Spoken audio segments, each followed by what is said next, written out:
Mesdames, Messieurs, bonjour et bienvenue à ce nouveau numéro de grand format, la production de la rédaction de DRTV qui traite de tous les grands genres journalistiques tels que vous le saviez désormais. Et pour ce nouveau numéro, nous recevons pour décrypter l'information Monsieur Clément Mirassa, ancien ministre, président du Parti social-démocrate congolais. Et pour ce qu'il y a des sujets à décrypter avec notre invité, vous aurez l'affaire du site de l'ex-piscine d'Ol à Mongali qui met en conflit les acquéreurs du terrain et le ministre Mabiala qui estime que le terrain est propriété de l'État et non de la famille Kawunga et M. Fadol qui constitue la partie adverse des acquéreurs. Après, s'en est suivi une guerre médiatique entre les deux parties. On y reviendra. Le coup de gueule de ce nouveau numéro de grand format, en tout cas le coup de gueule de la quinzaine, est justement lié à la réaction des avocats de la famille Kawunga et de M. Fadoul. On les écoutera tout à l'heure. 4 mars, encore d'actualité, vous le savez, vous suivrez la colère des victimes non encore dédommagées jusqu'ici. On parlera également des restes mortels de Debraza réclamés par la famille, sinon la succession Debraza qui somme le Congo de restituer ses restes mortels pour non-respect des accords au départ de ce transfèrement. L'image de la quinzaine de ce numéro, une image triste, celle de l'accident ferroviaire survenu à Kinkembo. Nous sommes là dans le pool où le gouvernement a aussitôt réagi pour être au chevet des victimes. On parlera également rentrée scolaire. Vous savez que la rentrée scolaire, tout au moins au niveau de l'État, pointe à l'horizon, même si les privés ont déjà commencé. La rentrée administrative qui a déjà eu lieu, on en parlera. Et nous parlerons également des affectations, un sujet récurrent qui revient chaque année, alors qu'à l'intérieur du pays, il y a déficit en personnel enseignant. En sport, la victoire des Diables Rouges juniors au dernier jeu de la francophonie nous intéresse. Et en international, les sujets concernent le Kenya avec la dernière prise d'otage d'un supermarché de Nairobi qui remet sur la table la question des attaques terroristes en Afrique. L'ONU, dans sa 68e Assemblée générale, nous intéresse et nous verrons le défilé, sinon le ballet des chefs d'État et africains et du reste du monde qui sont intervenus. Enfin, l'investiture de IBK, Ibrahim Boubacar Keïta, le nouveau président malien, investiture qui a réuni plus de 30 chefs d'État et de gouvernement avec un seul chef d'État occidental, François Hollande de la France. C'est à croire que c'est la résurgence, sinon la renaissance de la France-Afrique. Voilà pour le sommaire, mesdames, messieurs. Tout de suite, je m'en vais vous proposer le premier sujet de ce nouveau numéro de grand format qui concerne la descente du ministre Mabiala au site d'ex-piscine d'Ol à Mongali. Un sujet qui fait couler tant d'encre et de salive depuis quelques jours déjà. Suivez plutôt.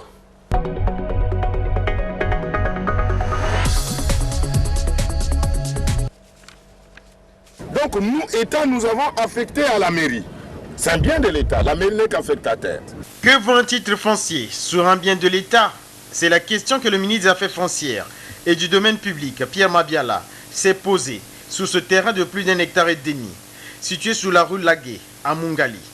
En effet, un jugement de la famille Kawunga a autorisé la vente de ce terrain à un étranger. Un jugement a indiqué le ministre Pierre Mabiala qui ne retrace pas la traçabilité foncière. Pour lui, ce jugement n'est venu que pour consolider un endroit. Nous sommes donc venus ici pour dire à tous ceux qui se sont amusés comme ça à occuper ce bien-là, pour leur dire que le terrain ne leur appartient pas. Même si par ailleurs il y a un titre foncier, mais que vaut un titre foncier sur un bien de l'État? Un titre foncier appartenant en particulier sur un bien de l'État. Un bien de l'État qui est imprescriptible. On ne peut pas titrer un bien de l'État par un individu. si ce n'est l'État lui-même. La famille Kaunga a souligné un agent de ce ministère n'a pas produit le titre de propriété originel signé par les autorités.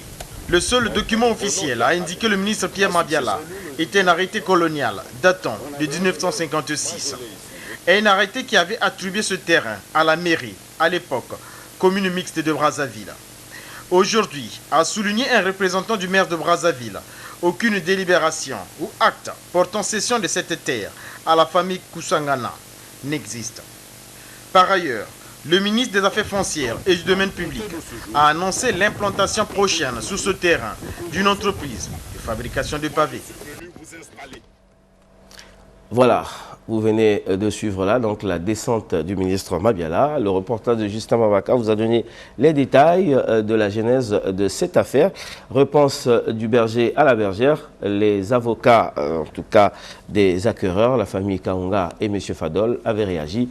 Je vous fais gré de tout ce qui s'est passé dans l'entretemps pour prendre cette réaction qui constitue le coup de gueule de cette édition de grand format. Point de presse donc de la famille Kaunga et M. Fadol par l'entremise de leurs avocats.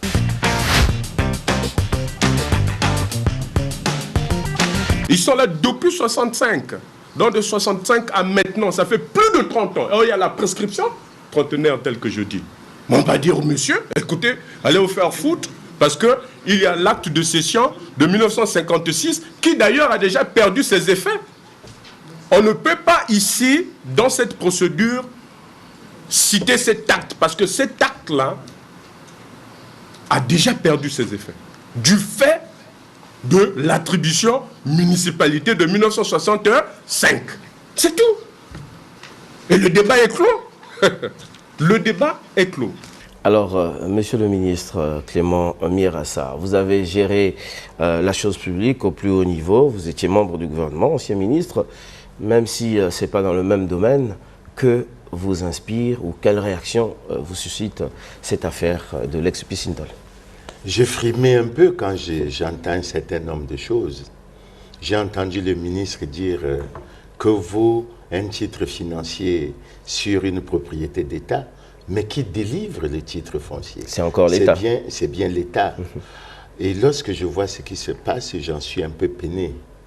Parce qu'il y a des services techniques, que ce soit au niveau de la mairie, que ce soit au niveau du ministère chargé des affaires foncières.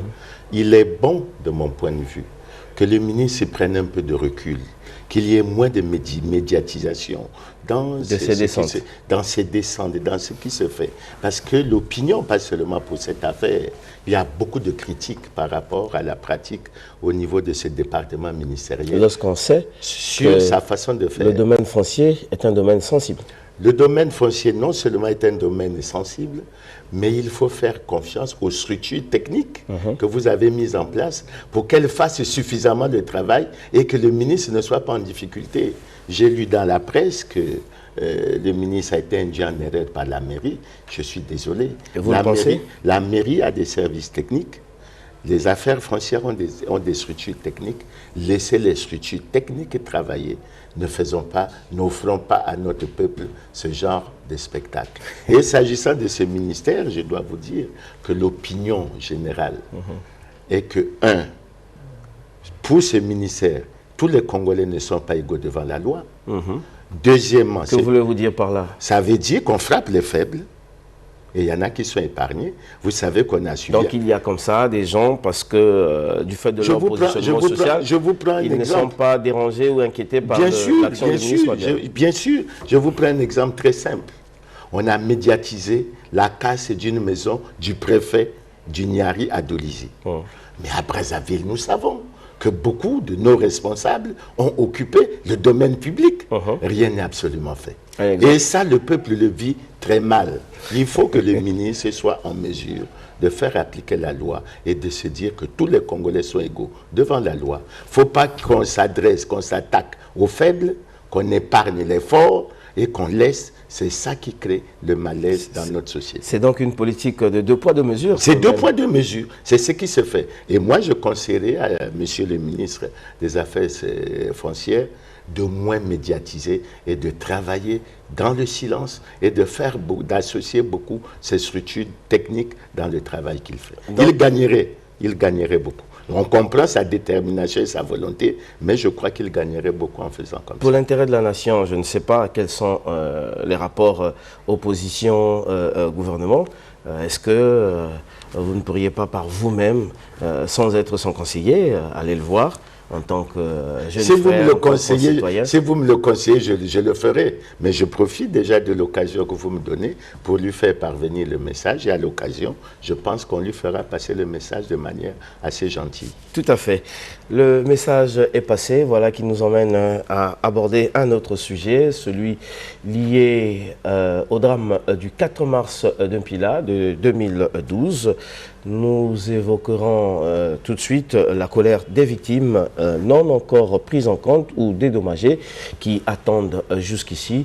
Et la caméra de DRTV les a surpris dans l'expression, si on peut le dire comme ça, de leur mécontentement.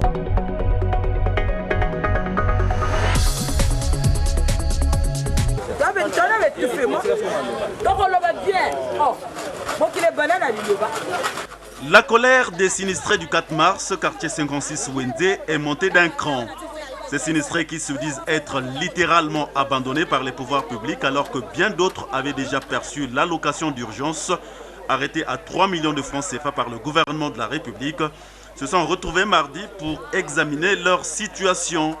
Il s'agit pour la plupart ici des sinistrés versés sur la liste dite des contentieux et qui n'ont encore rien perçu jusqu'à ce jour, alors que le paiement de la dite allocation momentanément suspendue a repris, précise-t-il. L'exemple de ce sinistré oublié qui ne comprend plus rien du tout. Là où j'ai habité, il y a deux de mes voisins, nous étions dans la même parcelle, nous étions trois, recensés le même jour par la même personne. Recensés le même jour, même heure, par la même personne, même recenseur. Il y a deux qui ont été payés, moi je n'ai pas été payé. Et pourquoi? Allez voir 1074 rue Moussaka, on a tout reconstruit là-bas. Si on a reconstruit, c'est que nous avons été touchés. Les sinistrés mécontents projettent même d'organiser une marche en cas de non-satisfaction de leur desiderata. Je voudrais qu'on soit sérieux, qu'on ne traite pas notre président de menteur. Parce que le président a parlé. Et le président, c'est un homme sérieux et on ne doit pas le traiter de menteur.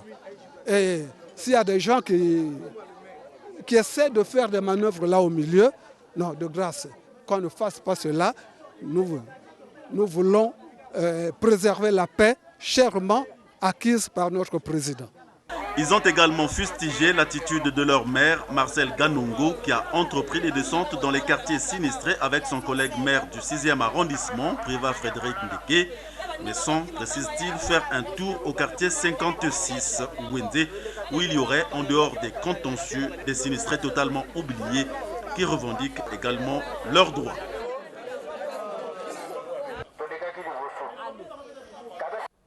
Alors, Monsieur le ministre, alors que cette affaire a donné la preuve que le gouvernement avait fait un effort, ce ne sont que des allocations de relogement d'urgence, ce n'est même pas encore des dédommagements.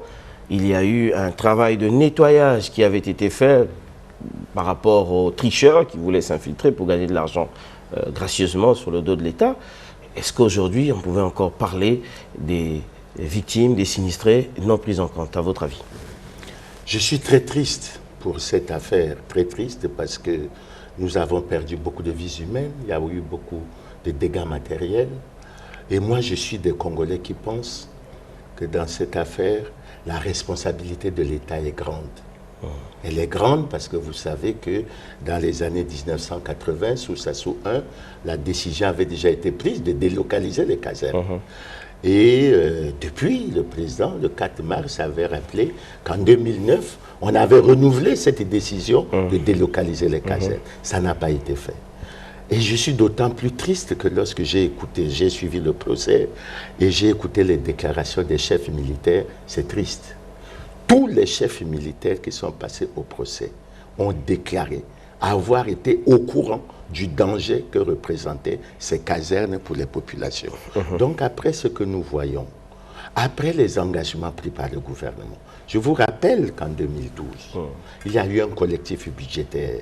Le budget de l'État est passé de 3 654 milliards à 3 925 milliards pour prendre en charge toutes les conséquences de ce drame. Un domaine que vous maîtrisez bien. Nous sommes surpris que jusqu'aujourd'hui, il y ait des Congolais qui n'aient pas pu toucher leur allocation d'urgence. Nous sommes d'autant plus surpris qu'à un moment, vous avez suivi, il y a eu des faussaires, il y a des gens qui n'avaient pas droit à ces allocations, qui les ont touchées, ce qui amène à dire que c'est comme si c'était l'État qui favorisait cette pratique. Mais l'État a fait un effort. Non, l'État qui favorise. De réviser les listes et tout ça, de faire le recomptage, le recensement. C'est l'État qui révise les listes, c'est l'État qui paye les gens qui n'ont pas droit, c'est l'État qui ne paye pas les gens qui n'ont pas droit. Quelque part, il y a un problème. Et l'autre responsabilité de l'État, qu'on ne veut pas souvent souligner, c'est qu'en 2011, il y a un recensement administratif qui a eu lieu, qui nous aurait aider à résoudre ces problèmes.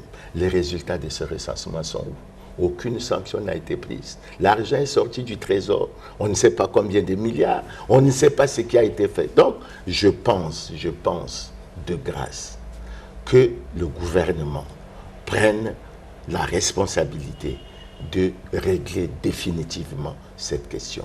Vous savez, nous sommes quand même pratiquement en octobre 2013. De mars 2012 à octobre 2000, il y a plus d'1 an. Ce n'est pas normal que ces pauvres familles qui ont parfois tout perdu, qui ont parfois des aides qui ont perdu, des aides qui leur sont chères, puissent encore vivre cette situation. À l'époque, je vous rappelle une déclaration du ministre d'État Ondongo, il disait: nous avons suffisamment d'argent et personne ne sera oublié. Alors, pourquoi alors il y a des Congolais qui sont oubliés? Pourquoi 2 poids, 2 mesures? Vous faites bien de poser la question. Il faut aussi que vous vous demandiez si ce ne sont pas des faux sinistrés aussi. Enfin, moi je respecte leurs déclarations, je n'ai rien à voir avec ceux qui viennent de parler. Je ne dis pas qu'ils sont faux sinistrés. Je dis, puisque l'État a fait cet effort-là de recensement, de tri pour savoir qui devait mériter, et que l'État a déclaré que l'affaire était classée, tout le monde avait reçu. Qu'est-ce qui ne dit pas qu'après ceux-là, si rien n'est réglé, il y aura encore un autre groupe qui apparaîtra pour dire « ouais, nous n'avons pas encore été pris en charge » et on ira comme ça parce qu'ils savent que c'est un terrain sensible. Une fois qu'ils vont brandir la menace, bon, l'État sera obligé de se plier pour les payer. Peut-être que ça deviendrait un fonds de commerce aussi de la part des petits malins et tout. Parce qu'il faut regarder tous les aspects, non? Cela non, je peux vous rappeler qu'au temps fort de ce drame, des responsables militaires de la force publique, comme le général Moigny, étaient responsables dans un site. Ça veut dire que nous avons associé la force publique. Ce que nous avons de gendarmes, de policiers, devrait nous aider à détecter les faux sinistrés. Mais ne pénalisons pas les vrais sinistrés au fait qu'il y a des faux sinistrés qui se... Et si nous n'arrivons pas à les identifier, c'est la responsabilité de l'État. Encore une fois de l'État. C'est la responsabilité de l'État. Donc je dis, de grâce, j'ai suivi ce matin sur Radio Congo l'annonce qui a été faite que le ministre Ondongo a donné des instructions pour que l'opération redémarre. De grâce, qu'on règle le problème des sinistrés, surtout en ce qui concerne la location d'urgence. Ok, merci bien pour cette réaction. D'une affaire à l'autre, nous voici avec cette affaire qui fait couler tant d'encre et de salive dans les milieux tout au moins sociaux de la République. Le Congo est sommé de restituer les restes mortels des Brazza et toute sa suite qu'on a transféré ici à Brazzaville à la demande même du DQJUS. Pourquoi? Pour cause de non-respect des clauses au départ avec la succession de Brazza. Suivez ce reportage où la rédaction de DRTV est allée interviewer la directrice du mémorial Pierre Savorgna de Brazza sur cette affaire pour en savoir un peu plus. Suite au verdict qui est tombé en France sur le rapatriement des restes mortels de Pierre Savorgna de Brazza et de ses descendants en Algérie, DRTV International s'est rapproché ce vendredi de la directrice générale du mémorial Pierre Savorgna de Brazza pour en savoir plus. Pour Belinda Ayessa, la décision de la justice française qui donne un ultimatum de 3 mois au Congo pour rapatrier les restes de Pierre Savorgna de Brazza est juste un acharnement sur le Congo. Elle balaie d'un revers de main Le verdict de cette justice qui fait état du Congo qui n'aurait pas respecté les accords sur le rapatriement des restes mortels de Pierre Savorgnan de Brazza et de ses descendants. La France a donné un ultimatum au Congo, mais nous sommes un pays souverain. Et ce n'est pas une justice française de donner un ultimatum au Congo. Ils ont pris une décision, la justice française a pris une décision, ou a donné une décision pour le rapatriement, soi-disant, des restes mortuaires de Savorgnan de Brazza. Mais écoutez, c'est la justice française. Nous sommes là à la cour d'appel. Je pense qu'il y a toujours possibilité de se pourvoir en cassation. C'est ça la justice. Donc je ne pense pas qu'il y ait à paniquer. Je crois que les gens sont libres de mener leur combat et nous sommes libres également aussi de dire ce que nous pensons. Simplement, voilà. Donc, lorsque vous parlez de ces clauses, mais de quoi s'agit-il exactement? Est-ce que les gens qui aujourd'hui s'expriment sur ces chaînes de radio, de télévision, on connaisse la quintessence, on connaisse la profondeur de ces clauses? Je ne pense pas. Je crois simplement qu'il faut se rabattre auprès des avocats, des autorités congolaises qui, au moment opportun, nous avons des avocats d'une grande compétence qui sauront au moment opportun faire face justement à ce genre, comme vous avez appelé, ultimatum, qui pour moi, qui n'est pas un ultimatum. La directrice générale du mémorial Pierre Savorgnan de Brazza va-t-elle saisir également les tribunaux congolais pour mettre la lumière sur cette affaire? Belinda Ayessa pense qu'il y a des autorités habilitées pour mener une telle démarche. Les autorités feront leur travail. Je ne suis que la directrice générale du mémorial Pierre Savorgnan de Brazza. Mon travail, c'est d'animer, de veiller justement sur la mémoire de Pierre Savorgnan de Brazza. Mon travail, c'est d'animer, et comme vous avez su le voir, que ce mémorial est devenu une plaque, un endroit, une plaque incontournable de la culture congolaise. C'est ça. Et je pense qu'en partie, moi, mes collaborateurs, nous avons réussi un pari. Et on ne va pas s'arrêter là, on va continuer. Et comme je l'ai dit tantôt, ça ne va rien changer de ce que nous pensons sur Pierre Savorgnan de Brazza. Signalons que l'inauguration du mémorial Pierre Savorgnan de Brazza avait eu lieu le 3 octobre 2006 en présence des 3 chefs d'État, le Gabonais Omar Bongo Ondimba, le Français Jacques Chirac et le Congolais Denis Sassou Nguesso. Pour paraphraser la directrice du mémorial qui vient d'intervenir dans le reportage de notre confrère Morel Mabélé, est-ce que les gens qui parlent et qui réagissent connaissent la genèse même de cette histoire? Nous avons fait notre recherche dans le cadre de ce qui nous concerne, les grands genres journalistiques. Voici un extrait d'une explication qui nous ramènerait à la genèse de cette affaire. Extrait de l'émission Point de presse de notre consoeur MN TV avec l'intervention du confrère et doyen Joachim Mbanza de la Semaine africaine qui semblait avoir la maîtrise du sujet. Suivez. Non, mais je voulais dire, il y a une bonne partie des arguments qui ont été déjà donnés, mais pour revenir un peu au fait, je crois que c'est un petit-fils de Brazza, M. Detalmo, qui avait proposé au président congolais, au président de la République, Denis Sassou Nguesso, lors de son séjour ici au Congo-Brazzaville. Il était venu, ouais, il avait dit que son grand-père avait comme rêve d'être enterré, comme souhait, avait laissé comme vœu d'être enterré en terre africaine, subsaharienne, quoi, en terre africaine. Plus précisément, si vous réalisez ce vœu, vraiment, ça va nous combler. Bon, le président a été réceptif à cette demande et le processus avait été déclenché pour le transfert des restes mortels de l'explorateur de Brazza à Brazzaville. Mais dans la famille, je crois, il y avait eu, si vous voulez, il y avait les avis divergés. Il y avait un côté qui était favorable, un autre côté qui n'était pas favorable. D'où la négociation de l'accord dont nous parlons là. Pour que l'autre partie qui n'était pas favorable au transfert de restes mortels à Brazzaville accepte, ils ont négocié, cette partie-là a négocié cet accord avec les autorités congolaises. Je crois avec le gouvernement même. Donc c'est le gouvernement congolais qui signe avec une famille. Gouvernement d'un État souverain qui signe avec une famille. Et qui, comme juste l'a dit, prend les tribunaux français comme étant compétents en cas de litige.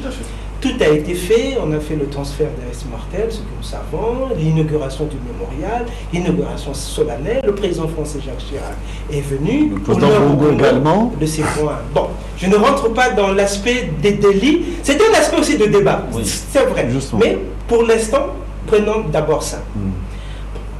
Donc le Congo avait accepté des conditions, comme quoi, bon, il fallait construire la route de mai, je crois qu'il y a un hôpital à construire. Quelque chose qui était normal. Fallait, tout ça.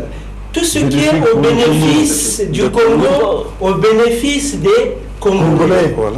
Qu'un gouvernement d'un État souverain a accepté de réaliser. Mais c'est pas Deauville. Voilà.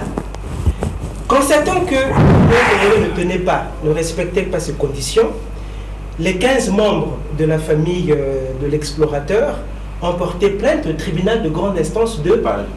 Oui. Les 15 membres de cette famille ont été déboutés, le Congo avait gagné. Première instance. On n'avait pas eu ce langage-là que voilà, il y a pression. On était contents, on a dansé de joie, c'était bien. Voilà. La famille a fait appel. Voilà. Le problème est monté au niveau de la cour d'appel de Paris. Et là, est-ce que le Congo a fait un suivi? Est-ce que ses avocats ont bien défendu? Le jugement est tombé, le Congo est condamné, sommé de restituer les restes mortels dans un délai de 3 mois. Bon.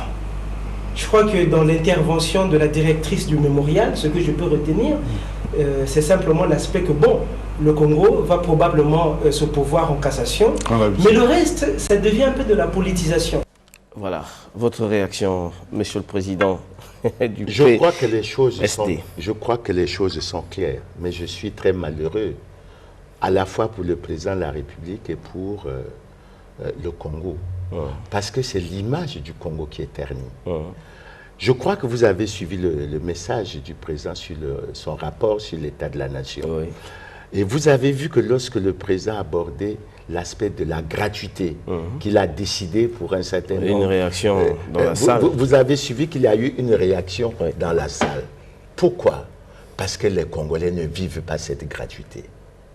Donc les engagements pris à un certain niveau ne sont pas exécutés. Et dans le cas, je veux bien suivre ce que la directrice... la parole d'un homme d'État... général a dit, mais il faut reconnaître que c'est le président Sassou lui-même qui a pris cet engagement au nom du Congo, avec la famille de Brazza. Cet engagement n'est pas respecté. Il faut tirer les leçons. Il faut sanctionner les gens à l'intérieur qui devaient s'occuper de ça. Il ne faut pas seulement passer son temps à apprécier la justice française. Vous avez suivi M. Joachim Banza. Il est content quand on avait débouté la famille de Brazza. On était content, etc. Mais lorsqu'on prononce également la sentence contre nous, ou lorsqu'on est condamné, il faut que nous l'acceptons. C'est le principe. Moi, ce que je regrette là-dedans, c'est le non-respect des engagements pris, surtout qu'ils ont été pris par le président de la République. C'est inacceptable. Or, un homme d'État ne vaut que pas sa parole. Un homme d'État ne vaut que pas sa parole. Et sous d'autres cieux, je suppose que c'est le ministre de la Culture qui est chargé, je ne sais pas, de suivre cet aspect. Sous d'autres cieux, il aurait démissionné pour au moins aider le président de la République à sauver sa face. Parce que l'idée d'aller... L'émission n'est pas de culture africaine, vous le savez. Mais il faut bien qu'elle rentre dans la culture. Elle n'est pas de culture africaine parce que nous ne faisons pas suivre ces mauvais effets de sanctions. S'il y avait des sanctions, il y aurait des gens... Vous parlez de sanctions en parlant du président. Un sentiment d'impunité? Mais sur le cas d'espèce,